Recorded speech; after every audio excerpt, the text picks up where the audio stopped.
Hello everyone, welcome to all of you. मैं sir Ankita Maheshwari. Last video में हम finish कर चुके थे नेमिंग ऑफ ऑर्गेनिक कंपाउंड। आज हम स्टार्ट कर रहे हैं आइसोमेरिज्म। ये दोनों ही टॉपिक बहुत ही ज़्यादा इंपॉर्टेंट है और अगर ये दोनों टॉपिक आपके क्लियर है तो समझ लो ऑर्गेनिक केमिस्ट्री का बहुत बड़ा पोर्शन क्लियर हो जाएगा। तो IUPAC में भी मैंने जीरो से लेकर के हाई लेवल तक के सारे क्वेश्चन करवाए हैं। तो अगर आपने मेरे सारे वीडियोस को ध्यान से स्टेप बाय स्टेप देखे हैं तो आई एम डेट श्योर कि आपको IUPAC में कहीं दिक्कत नहीं आने वाली। आज हम स्टार्ट कर रहे हैं आइसोमेरिज्म। आइसोमेरिज्म एक फिनोमिनन है and it was firstly explained bye Berzelius. यहां पर हम एक और टर्म देख रहे हैं आइसोमर। आइसोमर एक ग्रीक वर्ड है जिसका मतलब है इक्वल पार्ट। क्या है ये आइसोमर? इसे समझने के लिए हम एक एग्जांपल लेते हैं। हमारे पास एक कंपाउंड है ब्यूटेन और एक कंपाउंड हम यहां पे लेते हैं आइसोब्यूटेन। इस कंपाउंड की जब हम देखते हैं तो इसकी शेप की अगर हम बात करें तो ये होता है रोड शेप मॉलिक्यूल और ये जो कंपाउंड है ये बॉल शेप मॉलिक्यूल होता है। इसकी शेप रोड लाइक होने की वजह से सरफेस एरिया ज्यादा होता है और सरफेस एरिया ज्यादा है इसीलिए कांटेक्ट एरिया ज्यादा है और जितना ज्यादा कांटेक्ट होगा van der Waals forces of attraction उतने ही ज्यादा। और van der Waals forces of attraction ज्यादा है इसीलिए पार्टिकल एक दूसरे से क्लोजली पैक्ड होते हैं। इसीलिए जब हम इस मॉलिक्यूल की फिजिकल स्टेट को चेंज करते हैं तो हमें कंपैरेटिवली ज्यादा एनर्जी देनी पड़ती है। इसीलिए इस मॉलिक्यूल का melting point and boiling point क्या होता है? ज्यादा होता है। जबकि अगर हम इस कंपाउंड की बात करें तो बॉल शेप होने की वजह से सरफेस एरिया कम और सरफेस एरिया कम यानी van der Waals forces of attraction क्या होंगे? कम। और van der Waals forces of attraction कम है इसीलिए पार्टिकल एक दूसरे से दूर दूर चले जाते हैं क्योंकि कोई अट्रैक्शन ही नहीं है इसलिए पार्टिकल दूर दूर जाते हैं। इसीलिए इस कंपाउंड की फिजिकल स्टेट को जब हम चेंज करते हैं तो हमें थोड़ी सी एनर्जी देनी पड़ती है। थोड़ी सी एनर्जी देने पे इनकी फिजिकल स्टेट क्या हो जाती है? चेंज हो जाती है। यानी सिंपली इनका मेल्टिंग पॉइंट और बॉइलिंग पॉइंट जो है वो क्या होता है? कम होता है। यहाँ पर जब इस कंपाउंड की केमिकल रिएक्शन की बात करते हैं तो पार्टिकल्स के बीच में फोर्सेस ऑफ अट्रैक्शन ज्यादा होने की वजह से इजीली अवेलेबल नहीं होते रिएक्शन के लिए। That's why this compound is comparatively less reactive. जबकि इस कंपाउंड की शेप बॉल शेप होने की वजह से van der Waals forces of attraction कम होते हैं इसीलिए ये जो मॉलिक्यूल है थोड़ी सी एनर्जी प्रोवाइड करवाने पर ही ये जो मॉलिक्यूल है इजीली अवेलेबल हो जाते हैं। किसके लिए? रिएक्शन के लिए। दैट्स व्हाई इसके कंपैरिजन में ये जो मॉलिक्यूल है it is comparatively highly reactive. तो जब इन सब में इतना कुछ डिफरेंस है तो हम इन्हें इक्वल पार्ट क्यों बोल रहे हैं? इसलिए बोल रहे हैं क्योंकि इन दोनों का जो मॉलिक्यूलर फॉर्मूला है वो क्या है? एक जैसा है। देखो यहाँ पर कितने कार्बन दिखाई दे रहे हैं? 4 कार्बन। कितने हाइड्रोजन दिखाई दे रहे हैं? 10। देखो दोनों में 4 कार्बन है और 10 हाइड्रोजन। तो दोनों का मॉलिक्यूलर फॉर्मूला सेम है बट दोनों की फिजिकल और केमिकल प्रॉपर्टीज क्या है? डिफरेंट है। इसीलिए ये जो दोनों कंपाउंड होंगे ये क्या कहलाएंगे? आइसोमर कहलाएंगे। तो isomer is what? Compound having the same molecular formula but different physical और chemical properties उन्हें ही क्या बोला जाएगा? आइसोमर बोला जाएगा। अब ये जो आइसोमेरिज्म है ये दो तरीके की होती है। एक तो होती है स्ट्रक्चरल आइसोमेरिज्म और एक होती है स्टीम। पहले हम बात करेंगे स्ट्रक्चरल आइसोमेरिज्म। स्ट्रक्चरल आइसोमेरिज्म जो है इसे भी अगेन हमने डिवाइड किया 6 पार्ट में। First is chain isomerism, second position isomerism, third functional group isomerism, fourth metamerism, fifth tautomerism and sixth है रिंग चेन आइसोमेरिज्म। ठीक है, तो ये सभी आइसोमेरिज्म जो है वो स्ट्रक्चरल आइसोमेरिज्म है। इन्हें हमें वन बाय वन पढ़ना है। सबसे पहले हम स्टार्ट करते हैं चेन आइसोमेरिज्म। चेन आइसोमेरिज्म क्या होती है? चेन आइसोमेरिज्म ऐसे कंपाउंड जिनके मॉलिक्यूलर फॉर्मूले तो क्या हो, सेम हो। देखो आइसोमर है तो मॉलिक्यूलर फॉर्मूला तो सेम रहेगा, बट क्या डिफरेंट हो, चेन जो होगी, कार्बन मेन पेरेंट जो आपकी कार्बन चेन होगी, मेन पेरेंट चेन जो होगी वो कैसी होगी, डिफरेंट होगी। तो ऐसे जो कंपाउंड होंगे उन्हें बोला जाएगा chain isomer, and the phenomenon is called chain isomerism. जैसे हमारे पास क्या है, ब्यूटेन, जैसा कि अभी हमने एक कंपाउंड लिया था अभी थोड़ी देर पहले जब आइसोमर टर्म को हमने समझा था, ब्यूटेन। और अगर हमारे पास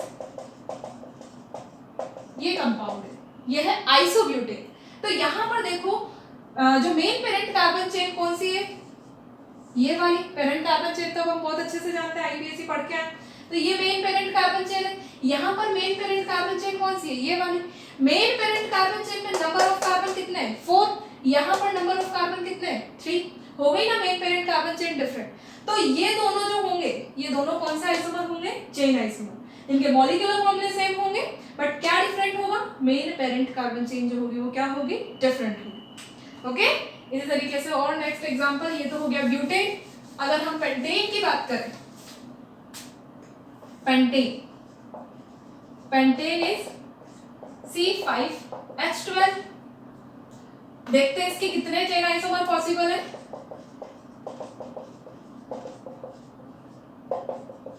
एक तो ये हो गया N पेंटेन,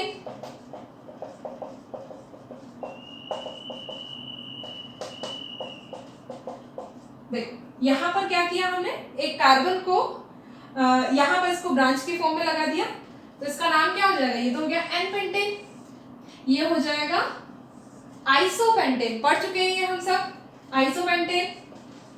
और क्या पॉसिबिलिटी है,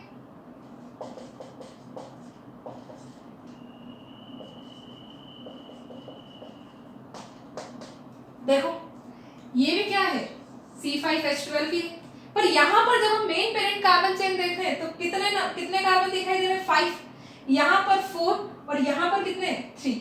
तो तीनों के केस में नंबर ऑफ कार्बन जो मेन पेरेंट कार्बन चेन में वो डिफरेंट है, यानी तीनों एक दूसरे के क्या होंगे, तीनों एक दूसरे के होंगे चेन आइसोमर, है ना, इसे बोलते हैं नियोपेंटेन।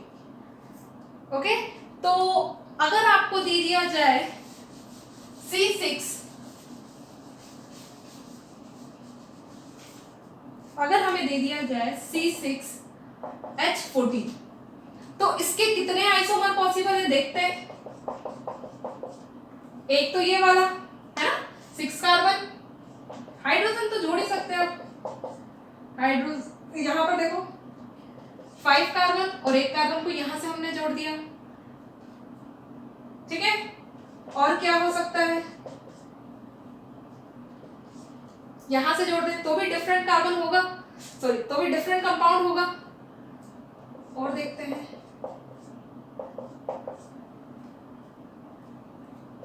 और क्या पॉसिबल है, एक ये वाला कंपाउंड भी पॉसिबल है C6H14 से। और भी पॉसिबल है क्या, ट्राई कर लो, नहीं होंगे। जैसे आपने 4 है, यहाँ पर 2 लगा दिया, तो बात तो वही है ना, मेन पेरेंट कार्बन चेन में तो कितने हो गए, 6 हो गए, यानी ये यही है N हेक्सेन, है ना। कुछ और देख लो, विश्वास नहीं हो तो।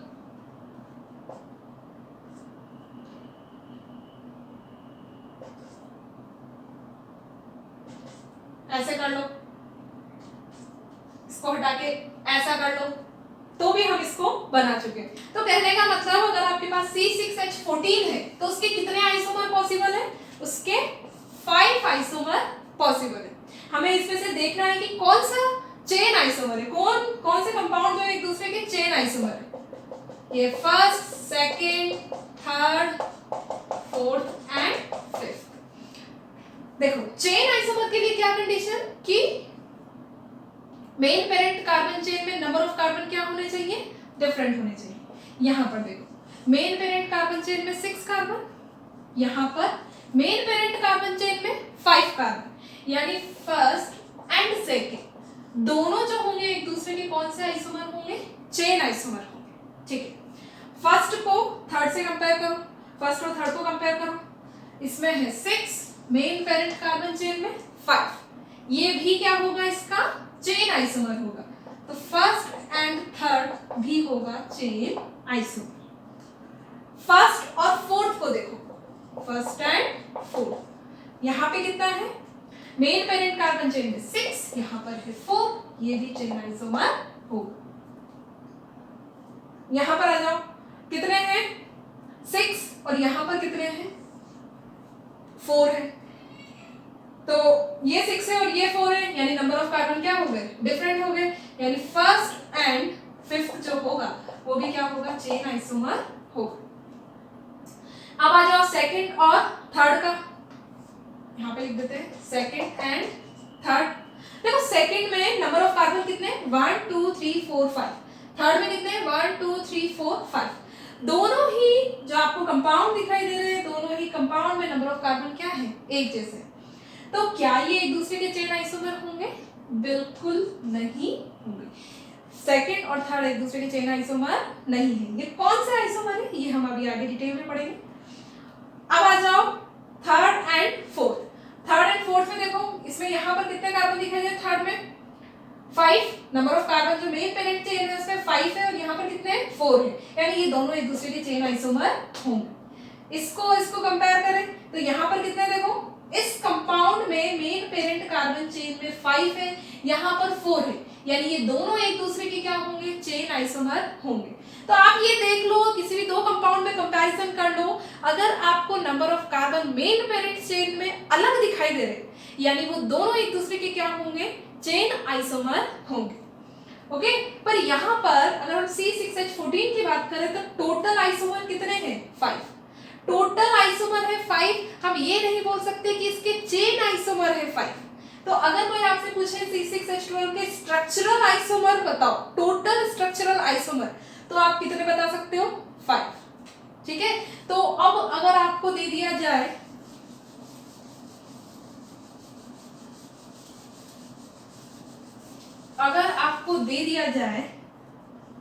C7H16 यानी कि हेप्टेन, और आपसे ये पूछा जाए कि इसमें नंबर ऑफ स्ट्रक्चरल आइसोमर्स कितने होंगे, तो एक तो ये तरीका है कि भाई हम इतना सारा बनाएं और इतना सारा देखें कि कितने इसके आइसोमर पॉसिबल है।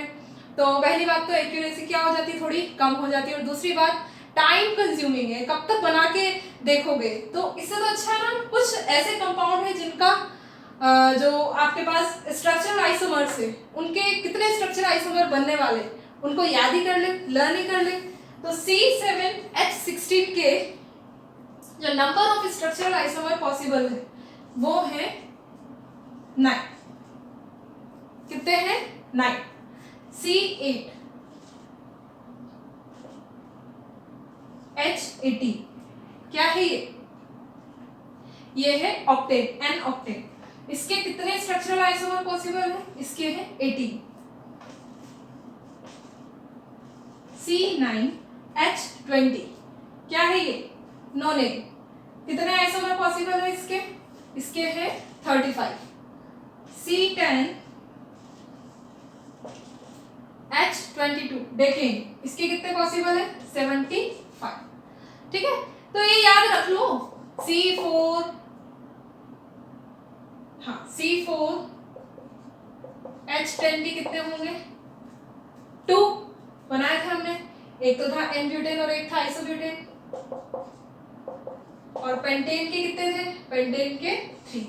तो इनको याद कर लो कि पेंटेन के 3, ब्यूटेन के 2, हेक्सेन के 5, ताकि अगर क्वेश्चन आ जाता है आपके पास कि C8H18 के total number of structural isomer कितने होंगे तो आप फटाफट से बता दो। अगर आपको पता हो कि 18 है तो फटाफट से आप लिख सकते हो। पर ये चीज ध्यान रखना, here we are talking about the total number of structural isomer, है ना, हम यहाँ पर केवल चेन आइसोमर की बात नहीं कर रहे हैं, स्ट्रक्चरल आइसोमर की बात कर रहे हैं।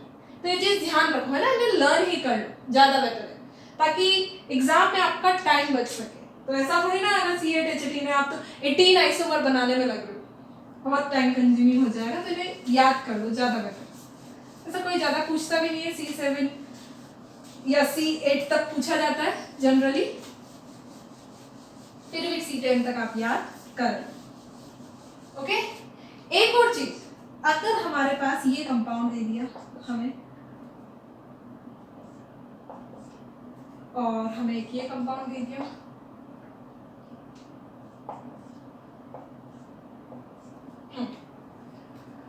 क्या ये दोनों कंपाउंड एक दूसरे के चेन आइसोमर होंगे?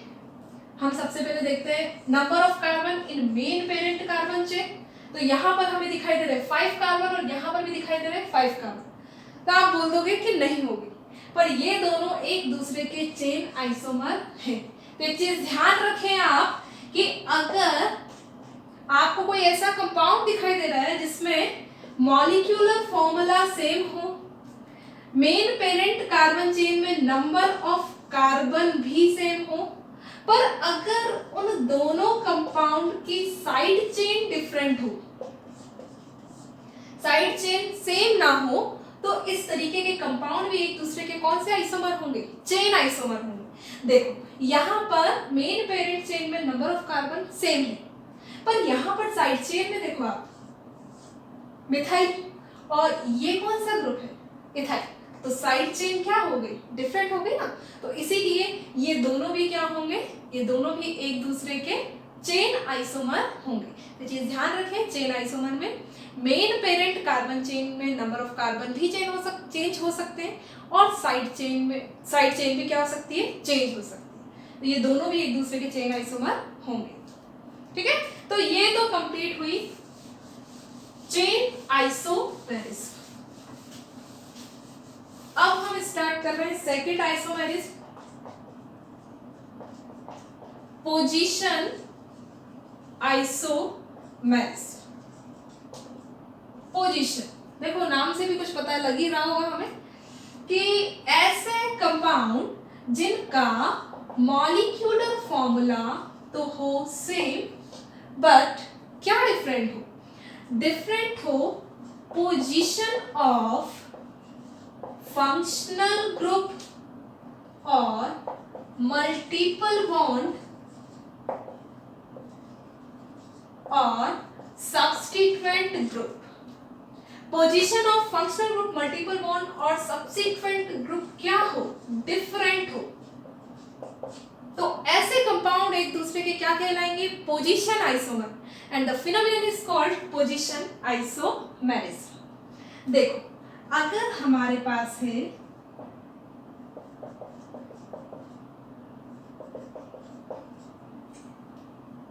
ब्यूट 1E, ब्यूट 1E, यहां पर अगर हम डबल बॉन्ड की पोजीशन देख लें तो डबल बॉन्ड कौन सी पोजीशन पे है? फर्स्ट पोजीशन पे। पर अगर हमारे पास ये कंपाउंड है ना, दोनों का मॉलिक्यूलर फॉर्मूला सेम है C4H8, पर यहाँ पर डबल बॉन्ड की मल्टीपल बॉन्ड की जो पोजीशन है वो कौन सी है? फर्स्ट। यहाँ पर मल्टीपल बॉन्ड की पोजीशन कौन सी हो गई? सेकंड। तो ये दोनों एक दूसरे के कौन से आइसोमर होंगे? ये दोनों एक दूसरे के होंगे पोजीशन आइसोमर। पोजीशन आइसोमर ये है कि फंक्शनल ग्रुप की या मल्टीपल बॉन्ड की या सब्स्टिट्यूएंट ग्रुप की पोजीशन क्या हो जाए? चेंज हो जाए। और एग्जांपल लेते हैं,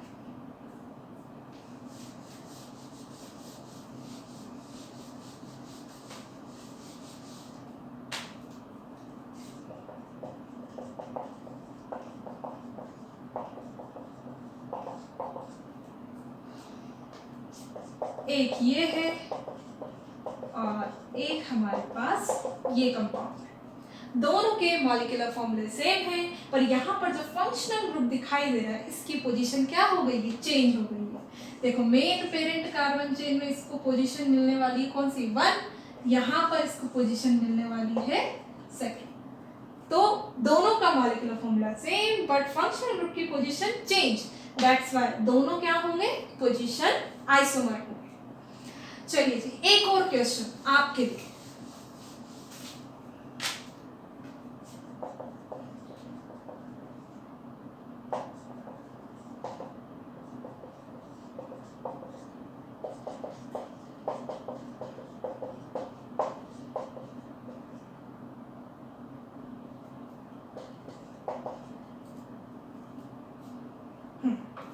अगर आपसे कोई ये पूछा जाए कि ये है कोई ए और ये है बी कंपाउंड, दोनों कंपाउंड में क्या रिलेशन होगा?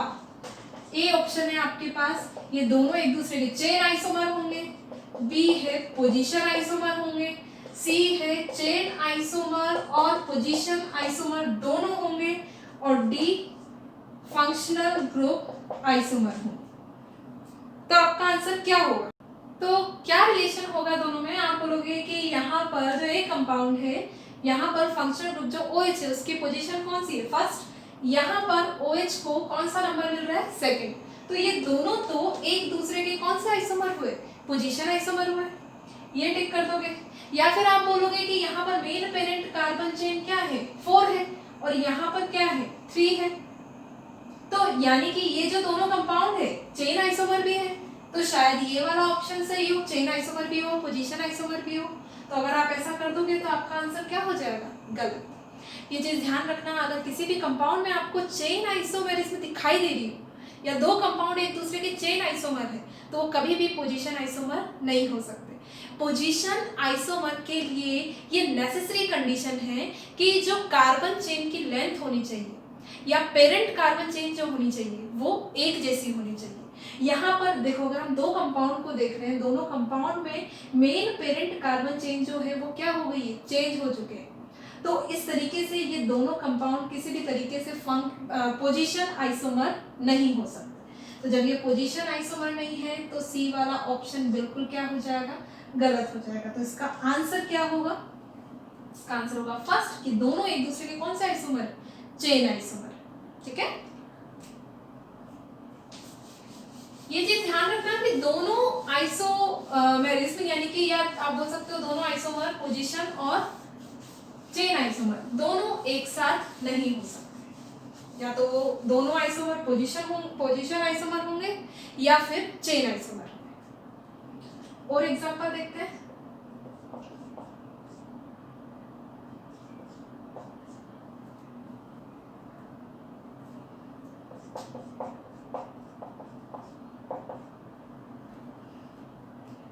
क्या ये दोनों एक दूसरे के पोजीशन आइसोमर है?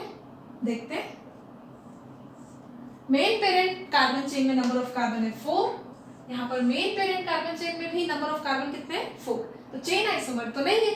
आप देखो यहाँ पर सब्सिट्यूएंट ग्रुप की पोजीशन शायद चेंज हो रही है, यहाँ पर इसे मिला है सेकंड नंबर, जबकि यहाँ पर इसे कौन सा नंबर मिला है? Third number. तो दोनों नो डाउट एक दूसरे के कौन से आइसोमर है? पोजीशन। देखो पोजीशन आइसोमर क्या होते हैं?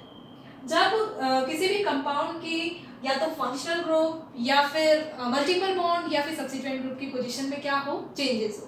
तो जितने भी आपको फंक्शनल ग्रुप, टर्मिनल वाले फंक्शनल ग्रुप हैं जैसे CHO, COOH और सारे के सारे एसिड डेरिवेटिव, साइनाइड, ये सारे के सारे जो फंक्शनल ग्रुप है ये कभी भी अपनी पोजीशन को चेंज करके PI शो नहीं कर सकते, है ना? क्यों नहीं कर सकते? क्योंकि ये हमेशा इनको कौन सा नंबर मिलने वाला है? 1 नंबर ही मिलने वाला है।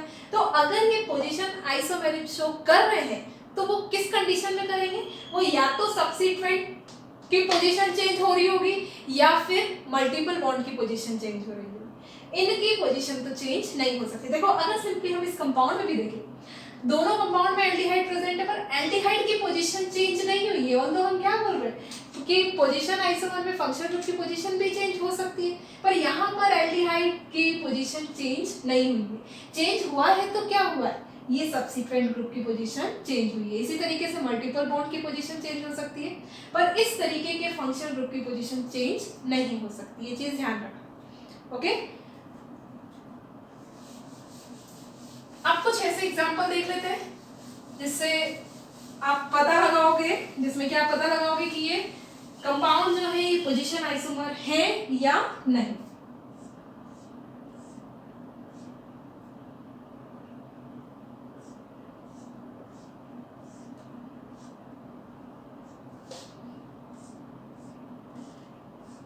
साइक्लिक कंपाउंड है ये।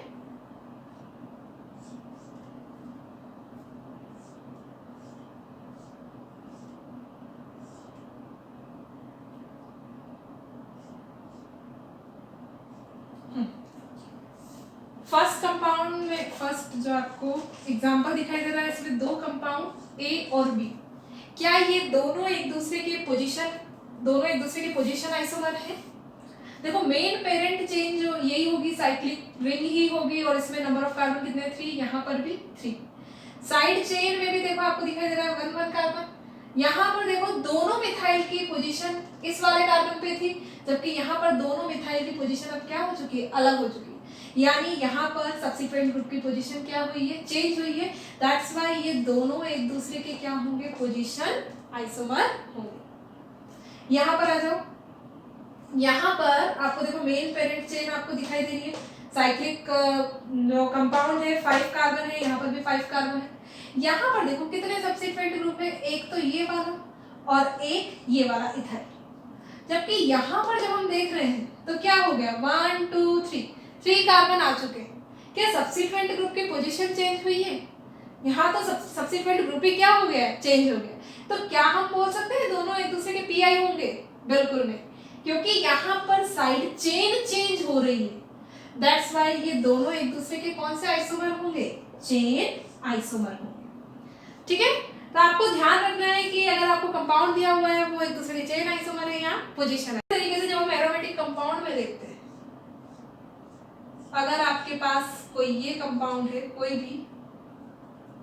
कोई भी आपके पास सब्सिक्वेंट ग्रुप आ गया, सपोज यही लिख रहे हैं यहाँ पे, तो ये जो आपको कंपाउंड दिखाई दे रहा है, कोई सब्सिक्वेंट नहीं है, ये जो कंपाउंड दिखाई दे रहा है इसके कोई भी पोजीशन आइसोमर नहीं होंगे।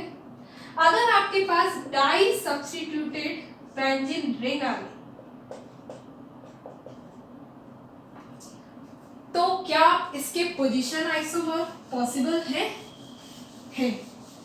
तो कौन कौन से होंगे वो पोजीशन आइसोमर, देखते हैं।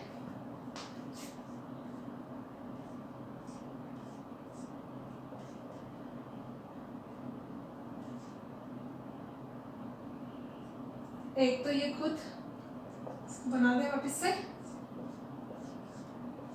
एक क्या हो सकता है, यहां पर आ जाइए, और एक ये वाली कंडीशन। ठीक है, इन्हें रफ कर दो।